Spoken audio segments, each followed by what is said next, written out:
که تر دې دمه پورې تاسو زموږ چینل نه وي سبسکرایب کړی نو په سبسکرایب بټن باندې کلیک وکړئ.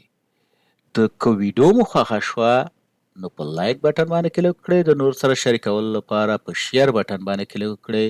خپل وړاندیزونه او نظرونه د کمنټس په برخه کې زموږ سره شریک کړئ.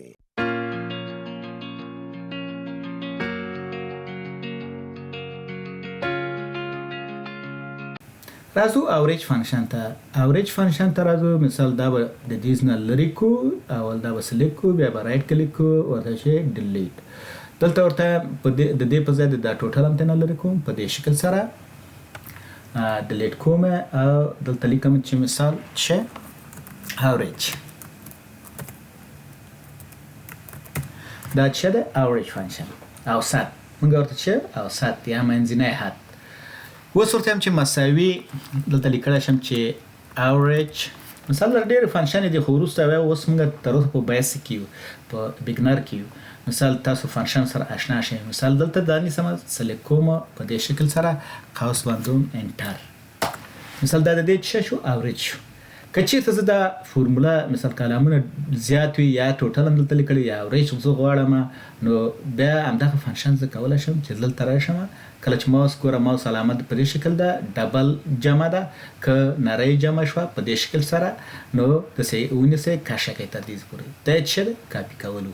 مثال هر یو که کلیک کوئ دلته وګورئ پرایس مثال دلته پرایس لیکل شوی دی ځکه چې مثال دا پرایس چې لیکل شوی ځکه دا فورمولا کاپي نه کړه، نوم لیکل شوی نو دا ویلیو سیم ټو سیم چې کړه کاپي کړه. اوس دا څوم کوم سل دی سی 2 ده تر سی شپږ پورې. دلته راځم د مثال ورته لیکم چې سی 2 تر سی شپږ پورې.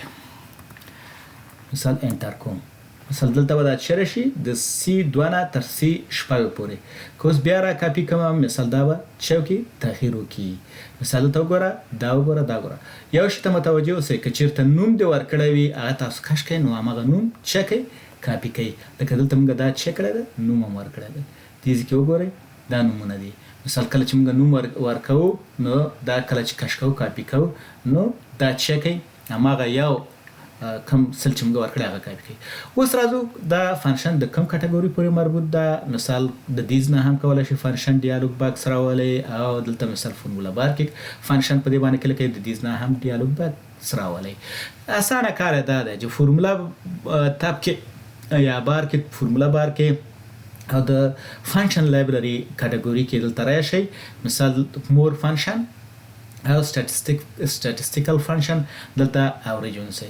دلته که تاسو ګورئ اوریج ا اوریج اف اوریج اف دا ټول ویل خو اوس فقط تاسو آشنایي ده چې مثال تاسو آشنایي د دې سره وشي چې موږ څنګه د اکسل فنکشن کار کوو. مثال اوریج نیسم په دې شکل سره دا چې کله ونیو مثال زه ورته هم چې بله خانه ورته نیسم چې د دې اوریج یا د دې ټوټل مثال د دې اوریج راته راوباسه په دې ځای کې د دې اوریج راوباسه. همدغه شان موږ وویلی چې موږ تر څو پورې مثال ارګومنټ ورکړو چې دغه یو ارګومنټ دی چې اف 2 کولن اف 6 دا یو ارګومنټ شو. نو تر څو ارګومنټ پورې موږ ورکولی شو تر 200 یو نه تر 255 یو چې دی هغه ریکوایر. دلته ګوره د فورمولې ریزلټ دلته راووتو چې مثال 350 دی اوریج. او که چېرته مثال تاسو نور کومه غواړئ هیلپ غواړئ نو په دې هیلپ په دې باندې کلیک کوئ او بیا لاړ شئ مثال د مایکروسافټ سایټ ته. دا به تاسو چېرته بوځي د مایکروسافټ سایټ ته. مثال ته سپورټ مثال په دې شکل سره دا د دې فورمولې په اړه باندې تاسو ته معلومات درکوي. تاسو کولی شئ د دې څخه هم استفاده وکړئ چې څنګه دا کوي. اوس اوکې کلیک کوم. مثال دا څه شو دلته راغی اوریج. اوریج منګه ګوره د سام کاونټ دا شی نه مو ویلې که نه.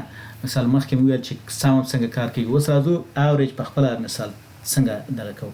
که چېرته زه راشم ورته وایم چې دا څو خانې دي ګوره 1 2 3 4 5 عدد دي. که زه دلته راشم ورته وایم چې مساوي سام او ورته وایم چې دا راته اول سام که دا راته جمع که ټوټل د دې راوباسه د دې سیلز بیا ورته هم تقسیم په بیا تقسیم که په څو باندې 5 باندې. مثال دا به موږ ته هم اوریج راوباسي. که دلته وګورئ مثال دا ان شه دی دا شکل هم کولی شو. بل موږ د کاونټ او سم فنکشن دواړه کمباین کولای شو یو ځای کولای شو او نتیجه تنه لاس راوړو. دا فنکشن چې تاسو ته کار کوم یو کار کوم مثال بیا ورسته دا فنکشن کېدای شي 15 شپږ یو بل کې راشي یا انسټټ شي یو بل داخل کې مونږ یو کارو. اوس راځم بیا ورته چې مساوي سم هغه ما ورته چاو کړ کانستنت ویلیو یا فکس ویلیو ورته ورکړ دلته ورته چې اول دا سم کا مثلا دا جمع که او قوس بند بیا دا مثلا تقسیم په چی شي که ورته چې کاونت کله چې کاونت کو دا ورته بیا سلیکت کوم کاونت د دې دا قوس بندوم دا موږ ویل چې هغه د فنکشن پډماس کوم ویل چې مثال د فنکشن هغه اردر کوم ویل د فرمولو د اپریټر اردر کې چې مثال کله چې مثال دوه فرمولې سره یو شان وي یا پرایورټي سره یو شان وي مثال د چپ خانه شروع کی اوله د چک سم کوي او بیا تقسیم په د کاونت کوي انټر کله چې انټر کو یعنی د سیم ګور ډیفرنٹ فرموله مختلف فرموله بلابل فرموله یا بلافل فنکشن ګوره دا اوس د فرموله فنکشن سره یو ځای شو مثال په دې شکل سره دا اوریج شو دا په دې شکل سره شو دا څنګه تاسو د یو ډاټا سیټ کې د یو کالم یا ویریبل مثال د کالم غوو په سټټیسټیک کې یا په ډاټابیس کې یا سټټیسټیک دغه کې موږ ورته چې ویریبل مثال په ډاټابیس کې ورته فیلډ وایو مثال په دې شکل سره دغه فیلډ یا دغه ویریبل او یا دا کالم کې څنګه تاسو ماکس مین یا اوریج معلوم کړئ نو الله تعالی دې کې دې نم استفاده کړې وي. مننه چې تر دې دمه زما سره وي یو کمنټ چې تاسو خوښ شوی وي او یا تاسو په دې ویډیو کې نوې زده کړی وي د کمنټس په برخه کې ولیکئ. دا ویډیو د نورو زده کوونکو سره هم شریکه کړئ ترڅو هغوی هم ترېنه استفاده وکړي. ستاسو نظرونه شریکول او فعاله ونډه ماته انرژي راکوي چې ترڅو دغه کورس ژر او په سمه توګه بشپړ کړم. نو ستاسو څخه هیله کوم چې خپل نظرونه یا وړاندیزونه زما سره د کمنټ په برخه کې شریک کړئ.